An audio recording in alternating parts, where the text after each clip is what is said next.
LiteFinance, the world of financial freedom. Hello guys, it's Monday, August 29th. It's time for the market forecast. So this week's focus will be mainly on inflation data from Eurozone, China's PMIs and US non-farm payrolls. So first, as always, we will go through the macro calendar and then we will discuss a couple of things in more detail. Okay, so Monday is as usual almost entirely empty, and first on Tuesday we will get inflation data from Germany, Conference Board consumer confidence and job openings from the US. Then fully packed is Wednesday, which will start with the China PMIs data, then unemployment data from Germany, preliminary inflation numbers from the Eurozone, and then next is a GDP from Canada and crude oil inventories. Then on Thursday we will start with another Chinese PMIs, inflation data from Switzerland. Next are final manufacturing PMIs from Germany, Eurozone, UK and the US. And last on Thursday are initial jobless claims from the US.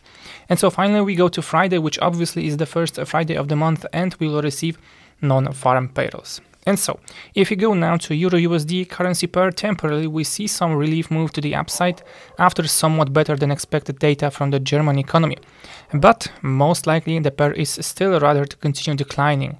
There are a couple of reasons for this. First one is that the energy commodities prices are skyrocketing and they are denominated in dollars, so the EU countries need to exchange their euros, for example, to buy them on the spot market. And the higher the price is, the more money they need to exchange. And so energy prices in Germany and France have doubled since March, where there was an all-time high level. So we can see that the situation in Europe is dire in terms of energy, and it is not only due to Russian war in Ukraine.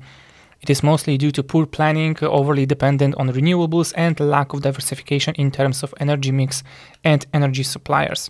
But as well as natural disasters such as very low water levels in rivers, which causes disruptions in, for example, supplying coal to power plants. River Rhine is the busiest route which is used by ships carrying raw materials, and when the water levels are low, they can carry only 20 to 30% of their capacity.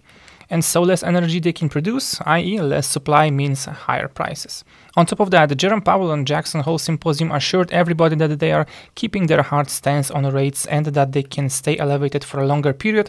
And from that comment we could assume that another 75 basis point rate hike is yet to come, which means that the dollar haven't said the last word. And if we check the chart of Euro-USD, we can see that there was some slight upside move, which was a hammer to the downside at the end of the week. And it looks like a flag, which means we could potentially see continuation of the downtrend. But for anything to happen, I want to see the breakout of this rectangle, and then we could look for another move.